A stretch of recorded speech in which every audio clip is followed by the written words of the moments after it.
এনেছি কাঁচকলা, বানাবো কলা বাদামি, যেটা খেতে খুবই আমি। যদি থাকে এটা ভাতের পাতে, সবাই খাবে আঙুল চেটে। তো চলো রেসিপিটা শুরু করা যাক। তার জন্য প্রথমেই কলার খোসাগুলোকে ছাড়িয়ে কলাগুলো টুকরো টুকরো করে কেটে নেব। আর হ্যাঁ বন্ধুরা, আমার ছড়া আর আমার রেসিপি যদি তোমাদের একটুও ভালো লাগে, অবশ্যই কমেন্ট করো আর লাইক করো আর চ্যানেলটা সাবস্ক্রাইব করে দিও।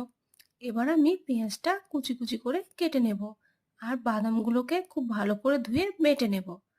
আর নেব আদা, জিরে, কাঁচা লঙ্কা, এগুলোকেও বেটে নেব। কড়াইতে তেল গরম করে দিয়ে দেব 5 ফোড়ন। তারপর দেব পেঁয়াজ, পেঁয়াজটা লাল লাল করে ভেজে দিয়ে দেব কলাগুলো।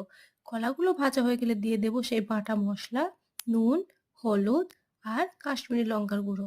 সমস্ত মশলা কষিয়ে নিয়ে দিয়ে দেব বাদাম বাটা। আবারও সমস্ত কিছু একসাথে ভালোভাবে কষিয়ে জল দিয়ে ঢাকা দিয়ে দেব। তো দেখো কলা আমাদের সিদ্ধ